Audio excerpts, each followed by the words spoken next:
అందరికీ నమస్తే. గత క్లాస్‌లో మనం 9వ బిట్ గురించి డిస్కస్ చేశాము. ఈరోజు 10వ బిట్. 10వ బిట్‌లో గద్య భాగం నుండి ప్రశ్నలు, సమాధానాలు ఉంటాయి. ఇందులో కూడా 8 ప్రశ్నలు ఇస్తారు. కానీ మీరు 5కి మాత్రమే సమాధానాలు రాయాలి.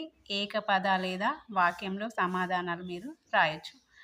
ఇందులో కూడా 6 పాఠ్యాంశాలు. ప్రతి పాఠ్యాంశం నుండి 8 ప్రశ్నలకు సమాధానాలు తెలుసుకుంటే మీరు వాళ్ళు ఇచ్చే 8 ప్రశ్నల్లో నుండి 5కి ఖచ్చితంగా సమాధానం చేస్తారు. ప్రతి ప్రశ్నకు 1 మార్కు, 5 ప్రశ్నలకు 5 మార్కులు ఉండడం జరుగుతుంది. మొదటి పాఠ్యాంశం పాల్కురికి సోమనాథుడు. మొదటి ప్రశ్న, పాల్కురికి సోమనాథుడు పాఠ్యభాగ రచయిత ఎవరు? గడియారం రామకృష్ణ శర్మ. సోమన జన్మస్థలం ఏది? ఓరుగల్లులోని జనగామ తాలూకా పాలకుర్తి గ్రామం. సోమన తల్లిదండ్రులు ఎవరు? శ్రీయాదేవి, విష్ణురామిదేవుడు. సోమన గురువులు ఎవరు? ఇతనికి 4 గురువులు ఉన్నారు. దీక్షా గురువు గురులింగార్యుడు, శిక్షా గురువు కట్టకూరి పోతిదేవర, జ్ఞాన గురువు బెలిదేవి వేమనారాధ్యుని ఒక మన్మడు, సాహిత్య గురువు కరస్థలి విశ్వనాథయ్య. ద్విపదలో సోమన రచించిన గ్రంథాలేవి? బసవపురాణము, పండితారాధ్య చరిత్ర. సోమన మొదటి కృతి ఏది?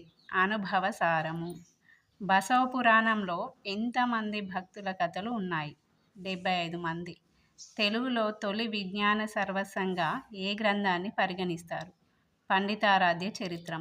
రెండవ పాఠ్యాంశం తెలంగాణ తెలుగు పదాలు, ఉర్దూ మూలాలు. మొదటి ప్రశ్న, ఉర్దూ భాషను పూర్వం ఏ పేర్లతో పిలిచేవారు? హిందీ, జబానీ, హిందుస్థాన్.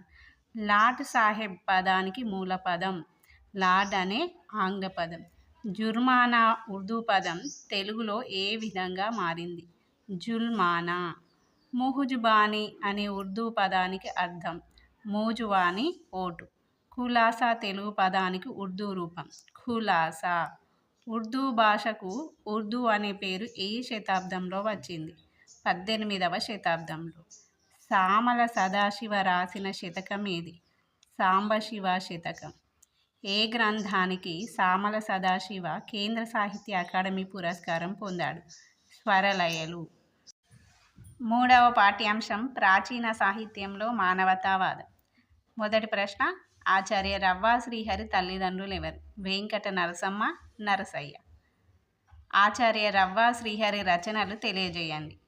తెలుగు కవుల సంస్కృతానుకరణలు, సంకేత పదకోశం, తెలంగాణ మాండలికాలు, కావ్య ప్రయోగాలు, తెలుగులో అలబ్ధ వాంగ్మయము, ఉభయ భారతి, సంస్కృత వైజయంతి, సంస్కృత సూక్తి రత్నాకరం, అన్నమయ్య భాషా వైభవం. ఆచార్య రవ్వ శ్రీహరి సంస్కృత అనువాద రచనలేవి? డాక్టర్ సి నారాయణ రెడ్డి ప్రపంచ పదులు, జాషువా గబ్బిలం, ఫిరదౌసు కావ్యాలను, వేమన శతకం, నరసింహ శతకంను సంస్కృత భాషలోకి అనువాదం చేశాడు. ఆచార్య రవ్వ శ్రీహరికి మహామహోపాధ్యాయ బిరుదు ప్రదానం చేసిన సంస్థ ఏది? తిరుపతి కేంద్రీయ సంస్కృత విద్యాపీఠం. మానవతా దృక్పథానికి మూలమేది? ప్రేమ. సంస్కృత సాహిత్యంలో ఆది కావ్యం ఏది? వాల్మీకి రామాయణం. ధర్మసింధువు ఏమని ఉద్బోధిస్తుంది? బాలురకు వృద్ధులకు పెట్టనిదే భుజించరాదని ఉద్బోధిస్తుంది. చరక సంహితలో చరకాచార్యుడు ఏమని శాసించాడు? నిత్యము సమస్త ప్రాణుల కళ్యాణాన్ని కోరుతూ ఉండాలని శాసించాడు. నాలుగవ పాఠ్యాంశం బతుకమ్మ పండుగ. మొదటి ప్రశ్న, రావి ప్రేమలత పిహెచ్డి పరిశోధనాంశం పేరేమిటి? తెలుగు జానపద సాహిత్యం, పురాగాథలు. తెలుగు స్త్రీల ముగ్గులపై రావి ప్రేమలత రాసిన గ్రంథం పేరేమిటి? తెలుగు స్త్రీల చిత్రలిపి. రావి ప్రేమలత వ్యాసలతిక గ్రంథానికి లభించిన పురస్కారం ఏది? ఉత్తమ విమర్శ గ్రంథం. బతుకమ్మ పండుగలో ఏ పూలకు అగ్రస్థానం ఇస్తారు? తంగేడు పూలకు. గుమ్మడికాయ, గుమ్మడి పువ్వు దేనికి సంకేతాలు? సఫలత, శక్తికి.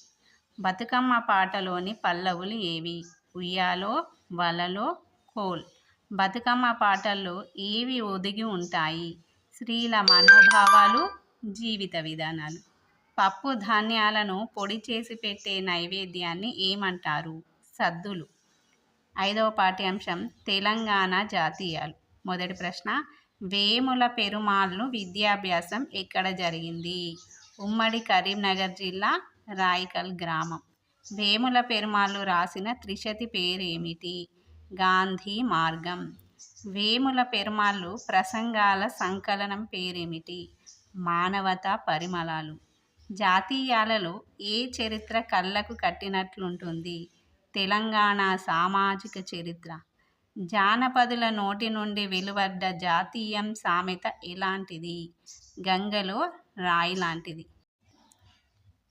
చుక్క తెగి పడ్డట్టు అనే జాతీయంతో ఒక వాక్యం నిర్మించండి. నా స్నేహితుడు మా ఇంటికి చుక్క తెగి పడ్డట్టు వచ్చాడు.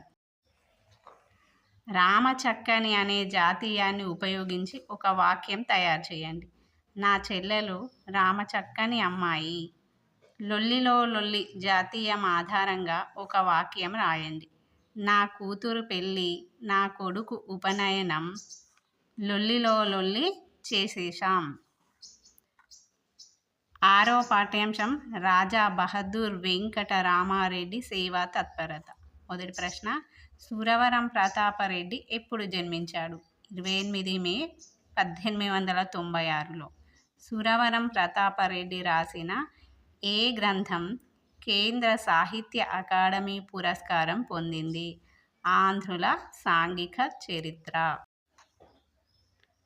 అనాథ బాలబాలికల సంరక్షణ కోసం ఎలాంటి శాసనం వచ్చింది? శిశువుల సంరక్షక శాసనము.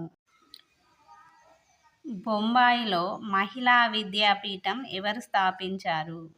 కార్వే. స్త్రీల క్లబ్ భవన నిర్మాణానికి ఎవరు ఆర్థిక సహాయం చేశారు? సర్ బన్సీలాల్ గారు. స్వార్థం లేకుండా పరోపకారిణి బాలికల పాఠశాల నడిపించిందెవరు? క్రీస్తుశేషులు సీతమ్మ గారు. రాజా బహదూర్ కాలంలో వృద్ధాశ్రమాలు ఎక్కడెక్కడ కలవు? సికింద్రాబాదు, హైదరాబాదు. సర్ ట్రెంచి ఎవరు? పోలీస్ శాఖ మంత్రి. ఈ విధంగా అన్ని ప్రశ్నలకు సమాధానాలు చదువుకుంటే మీరు 5 ప్రశ్నలకు తేలికగా సమాధానాలు చేస్తారు. అందరికీ ధన్యవాదాలు. నమస్తే.